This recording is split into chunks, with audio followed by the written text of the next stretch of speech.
Hey everyone. My name is Nilay Patel. I'm the owner, designer, and educator at SilverSilk and more, and I want to welcome you to my channel.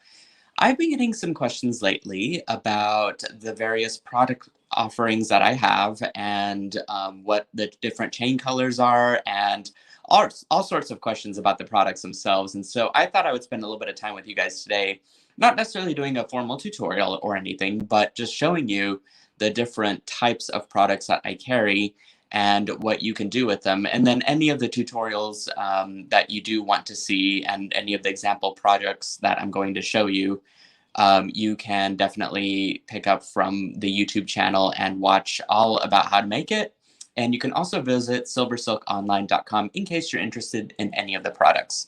So why don't I go over what the different product offerings are, what SilverSilk is, and just get to all the nitty-gritty details about stuff. So in its essential core, what SilverSilk is a knitted wire jewelry chain. So there are 5 different product lines that I do offer in the store, and the probably the most popular one is the capture chain. But even going more abstract than that, the idea here is for SilverSilk is that it's taking a bulk spool of wire that looks like this. It comes in a 5-pound bulk spool. It's 32 gauge wire, and it is ran through a machine that knits it into a round sleeve. That's give or take about maybe anywhere from 5 millimeters to 2 millimeters. And just depending on how much you're actually pulling it through the machine and how hard you're pulling it through. And then the core is basically making up the different lines. So you can either choose to fill it with something inside of the knitted sleeve, in which case capture chain can be made by taking ball chain and running it through the core of the knitted sleeve, or you can leave it completely hollow and you can stuff it with beads later on. Again, I'll be showing you different examples of which each of those products look like. So why don't I flip the camera around and then I could show you more specifically what this stuff looks like.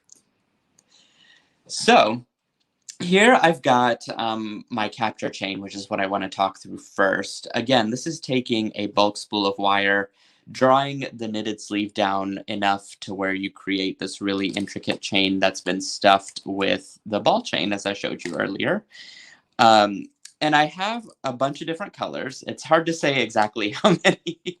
And also part of the problem is I just keep making up more colors. But, you know, just adding to the family.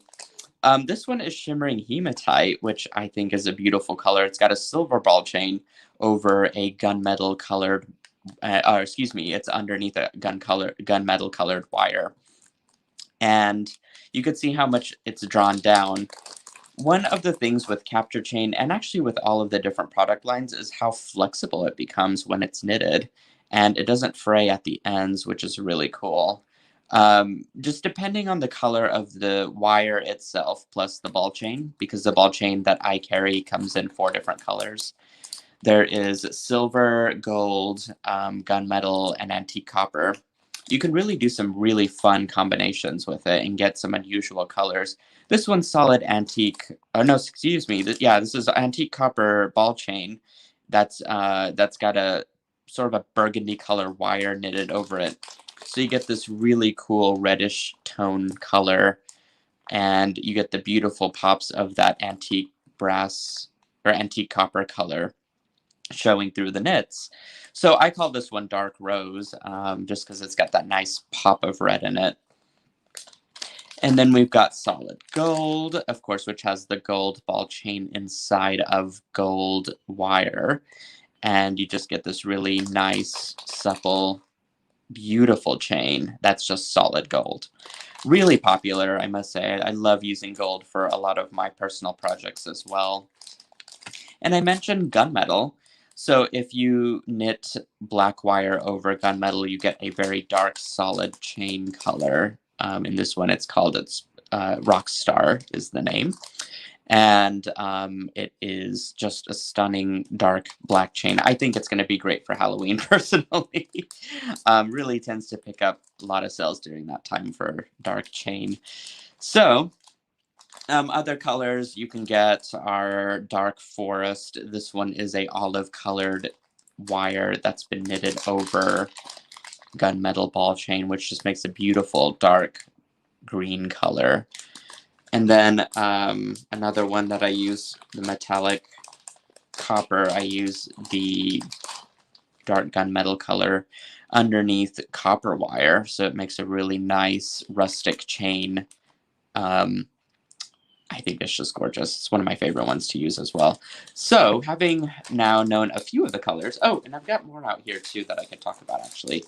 I love different color ones. So this one's amethyst, which has the silver over or underneath the amethyst colored wire chain. So beautiful. And then I've got river, which has the dark lapis blue color that's been knitted over silver ball chain as well. And then I've got chocolate, which is antique copper chain over silver colored ball chain. I'm not sure why I called it chocolate, actually, now that I think about it. Just seemed like a fun name, though. And then solid antique copper, which may resemble a little bit like the dark rose that I showed you earlier, but it's really not. It's not as reddish. And many of these colors were created recently within the past couple of years, so they never existed in the previous lines of SilverSilk before too. You can really see the difference there between antique copper and dark rose. So beautiful and so subtle. And then finally Storm, one of my favorite colors and one of the more popular colors in the SilverSilk line for capture chain. This one's blue lapis wire that's been knitted over gunmetal ball chain. So gorgeous. And this is like the color that it is. There's nothing that the lighting and everything is doing. My table's a little bit bright right now, but it is very true to the eye with the colors I'm showing you. Here's the difference between Storm and River. You could see that the ball chain really either illuminates or draws back the color of the wire. It's so unusual and so cool. And then here's some of the examples that I did with it. I do make custom end bindings, which look like this when they're packaged. Those are single strand end caps, and here's some double strand end caps. And I even have triple. And I have them in 6 different colors. So this one is gunmetal or dark rhodium. This one's antique copper, but I also have copper, silver, gold, and antique gold as part of the collection. And you'll see where those colors kind of fall into place in other projects that I'll be showing you. And what's great is that I have not only the 6 colors, but I have 12 different findings within the family of each color. So what I set out to do originally whenever I took over the company was to make sure that all of the findings and the plating is consistent across the board, even when it's, from the end cap to all the way to the clasp to the earring hook. So I make sure to have all of those items in the store. And then they also have all the same plating process as my main findings here do. So you can find all of those again on silversilkonline.com. And some of my projects don't require findings. This is just a blank cuff that I wrapped some wire around and some 20 gauge craft wire, and then just secured my chain right onto it. If you like any of these projects, again, they're available in the YouTube library of tutorials. Whenever you do check it out, you can see how to make this very cuff. Here's one in the, which color was this? Forest, which is so beautiful. I love these. They're very much, anyone can wear these. Guy, girl, anyone, everyone. So I just think that they're really cool rustic cuffs and use the chain in a beautiful and unusual way. Here's another necklace that I did. And I just simply used my dark rhodium at single strand end caps. And to really show how to use these, you can check out any of the tutorials, and I pretty thoroughly usually go over how to use the findings. But it just shows you what it looks like as it's on the solid hematite chain here, which is another type of color that I carry with the capture chain. And then here's where I don't use any of the multi-strand clasp, but I do use this slider tube. And you can really see how the colors are put to use as a woven bracelet there. Very pretty though. And these colors I just showed you earlier, plus the solid hematite color in addition to it.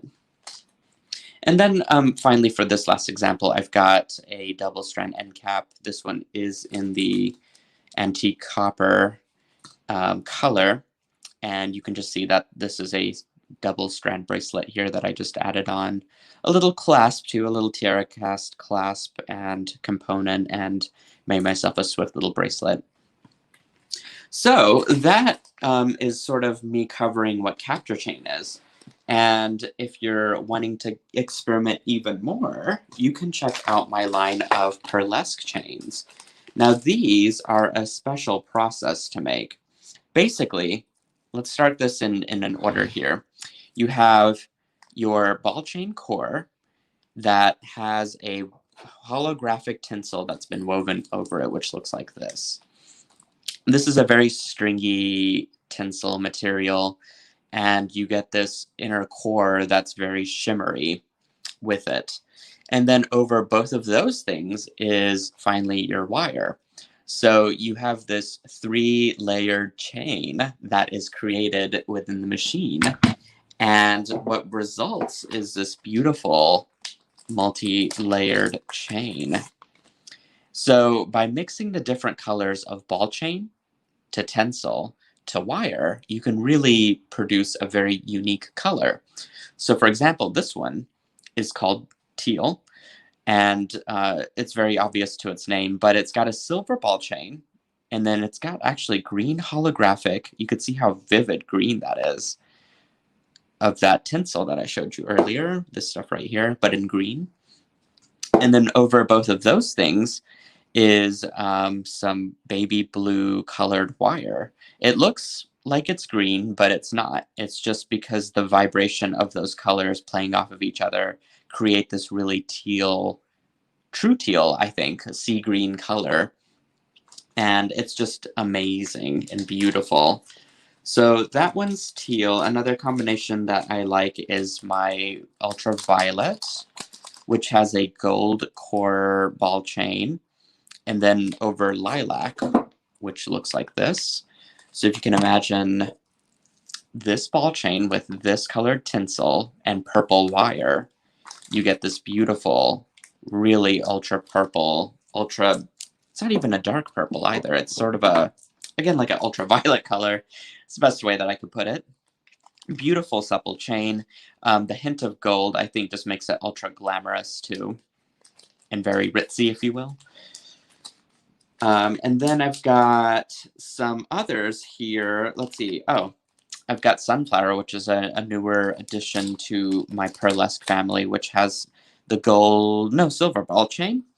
Over that is this beautiful orange colored holographic tinsel.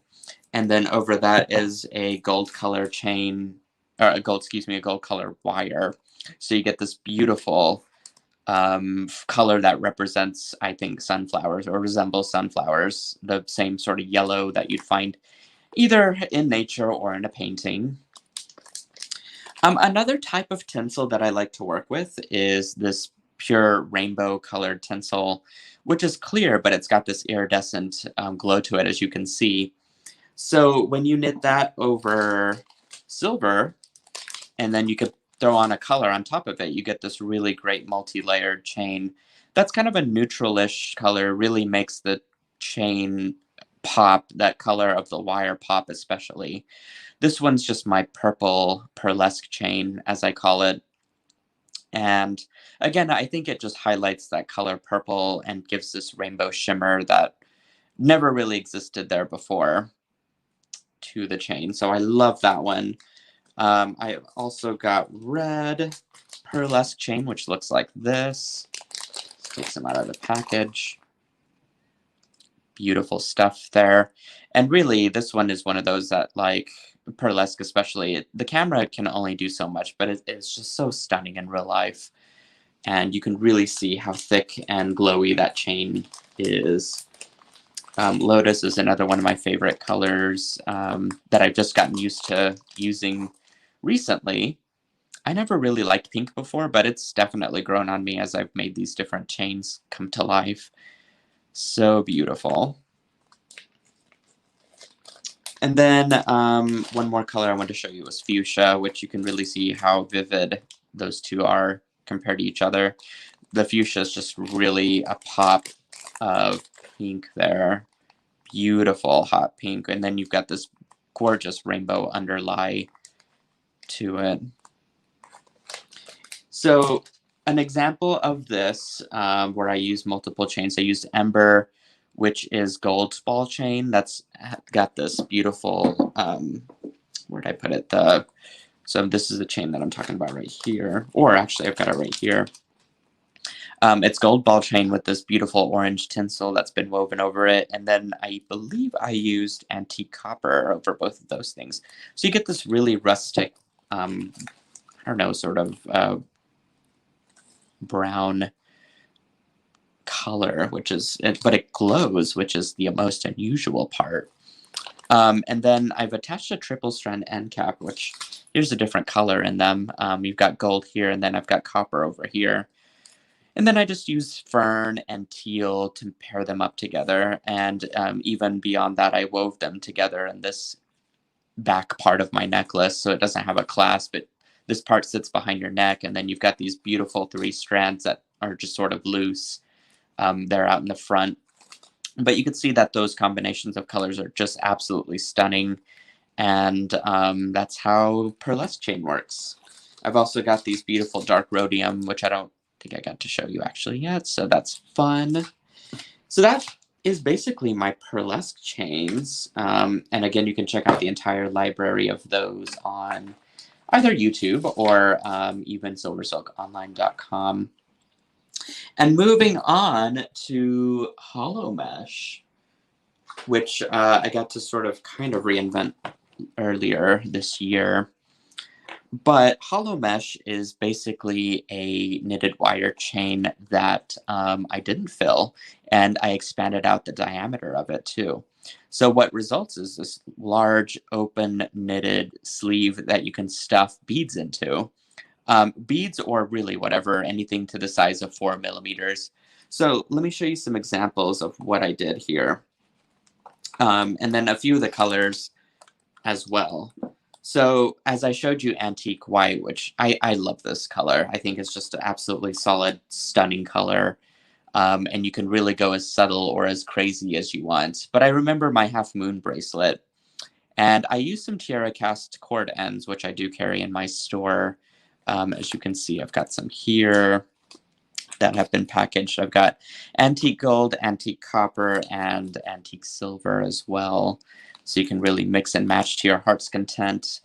But I used 3 millimeter beads to stuff the inside of them, and then just ran my beading wire all the way through because these have a hole at the top there, as you can see.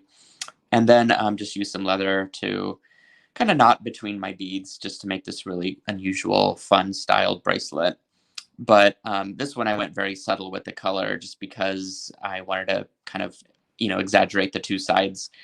But just depending on how you layer it, you do get really different color combinations.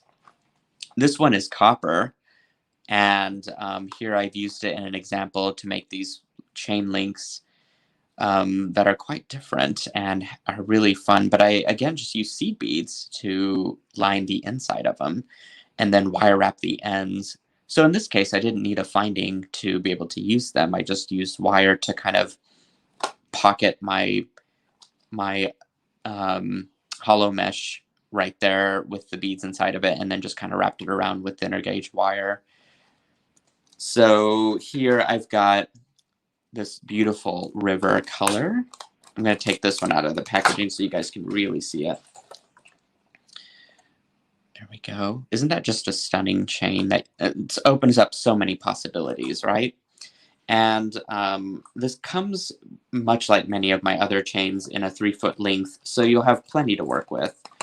And what I did there is I actually stuffed it with the same cuff that I showed you from earlier.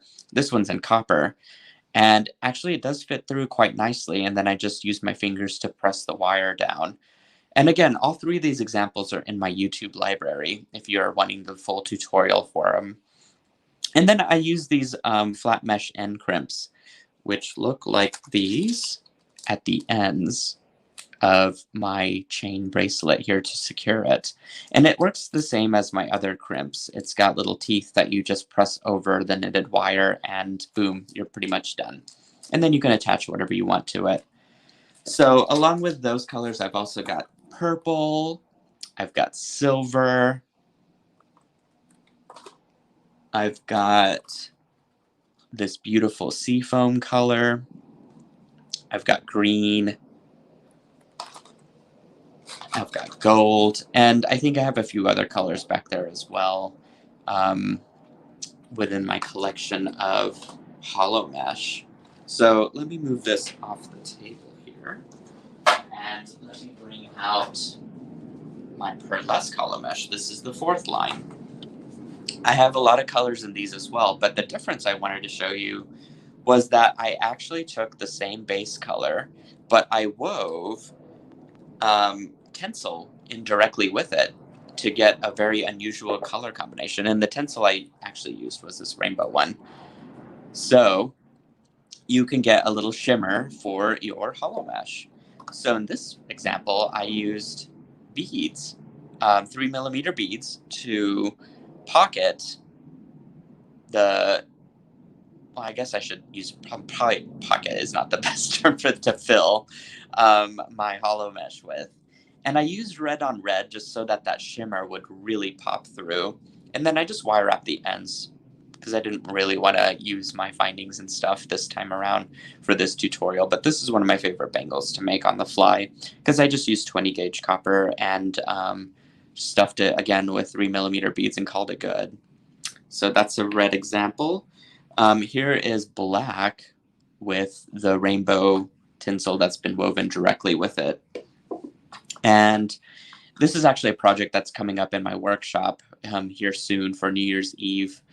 And what I did was I just stuffed it with, again, some more 3mm beads, but I used this beautiful blue sapphire color on the inside, and the black really tones it down. So you get this beautiful sort of dark glowy color with it, and it just complements the black so well. But I have these iridescent beads, and so I'm getting not only the color of that sapphire through, but also the iridescence of the tinsel that's been woven together. So it makes a really cohesive design. And you can see that if you don't like all that, then you can just make a really cool bracelet at the end of it. Okay. And then lastly, I've got peridot. These are, again, just a few of the colors that I offer. I've got quite a few different color combinations with the Pearlescent look and feel to it. So a peridot, I actually use leather cord, and I use my single strand end caps to secure the ends. So you just fill it.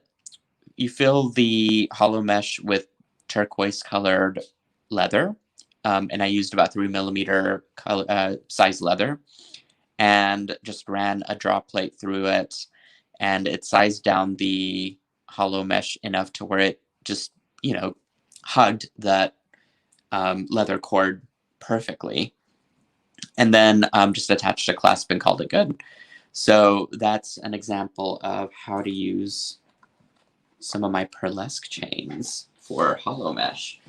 And now finally, I have got my line of flat mesh. And this one I just launched this year, which it's been exciting to say the least. And what hollow mesh is, it is the same process. A knitted sleeve, a tube sleeve, essentially comes out of the machine. And there's a second apparatus that flattens the wire as it comes out. So you get this really fun, non-filled flat mesh that you can sew through, string on, bead weave on. There's so many possibilities. And I used all of my base colors to make the flat mesh. So this one is my river, which you've seen in other colors, especially with the capture chain and the Pearlescent chains. So, and these come actually in a 5-foot spool, so you get plenty to work with. and probably a lot left over that you can do other stuff with. So let me put that back real quick. Just wanted to take that one out of the packaging to show you. I've got green, as you can see there. And some of these examples has it out already, so I'm going to show you what that looks like. This one's dark rose, which is that beautiful dark burgundy color. That's not quite antique copper, but just a little bit more red. So pretty. And speaking of antique copper, I've got that right here. So you can see that one is a little bit more brown than the other. And then I've got hematite. And again, this is just the tip of the iceberg with the colors. I've got gold. I've got seafoam, I've got amethyst, red. There's a whole library of colors within the collection and catalog of flat mesh. So speaking of examples, here's one that I did recently for a centerpiece, and it works so well as a ribbon, the flat mesh. It's a very metallic ribbon, if anything. And I just basically sewed through it with 20 gauge wire and did 3 different colors at the same time to create this really unusual full centerpiece. And I'm using copper, antique copper, and hematite as my base colors, so you can really see what it does there. And I used end caps, or excuse me, bead caps at the ends here to secure my ends there. And if that is something that you're interested in, again, there's a tutorial for that. I also have other ways to finish the flat mesh, which involve using my cord, my findings. In this case, I'm using my flat mesh end caps, which look like this. There are 4 to a package. And here I took a donut and just wrapped a piece of flat mesh across it, inside of it, and then just used my flat mesh crimp to secure it. Very easy to do. And then you can just hang off any tassel or beads that you want to. And then here's an example of just me using the flat mesh cord ends on a single piece of flat mesh. So if you're not wanting the full necklace, you could certainly just do a single easy bracelet on the go and just use the cord ends there. And it's got my SilverSilk stamp on it, like many of my other findings do. So yeah, so I've got a dark rhodium, gold, silver, antique copper, and antique gold. So again, the 6 different colors of findings are available. So you can really mix and match with your design. And then if you're not wanting any of the findings and wanting to do something completely different, you can grab some tiara cast cord ends. Sadly, I don't have this in my store, but I know there are a variety of resources, including some of our friends in the Great Bead Extravaganza group that carry these type of findings. But you can really take these different colors of flat mesh, as you can see here, and you know, sort of wire them at the end and then pinch it shut within the tiara cast cord end, and then just strap on a little earring hook and you're good to go. This one I'm using olive, which you saw this earlier in my example of that donut. I'm using dark rose and a little pop of lotus here. Just really brings this color combination together. So here's the other earring. So that I think is the basic concept of what my SilverSilk lines are in its inherent form right now. I'm still experimenting a lot behind the scene, and who knows what I'll come up with in the next few years. There's no telling, but I'm sure it'll be exciting and fun either way. Again, you can check out the various different color combinations and all of the different lines I carry on silversilkonline.com. I'm still working on those descriptions for each of those products, so I definitely want to put this video out there to show you guys the true, I guess, how I'm seeing the products in real life, and at least translating them for the camera for you guys, so that you get to see more of the natural colors and stuff that go through. So if you have any questions, you can leave a comment below and just tag me in it, and I can answer it to the best of my capability. And if you guys have any other questions or want a different way to reach me, you can check out the SilverSilk Silkies Facebook group, pointing that way. And on there, we discuss all kinds of things. We're a lively bunch that enjoy posting designs, our own designs and photos of our works, and I like to do little challenges within the group, and it's just a very vibrant, fun community to be a part of. I've also got an Instagram that you can follow. Lots of pictures, inspirations, reels, little how-to snippets, and everything are on there as well. So I hope you'll check that out and follow me. And don't forget to like and subscribe this video as well on YouTube. Very important that you do so. But otherwise, I'll check you out in the next tutorial. And thanks for hanging with me. I'll see you guys next time. Mwah.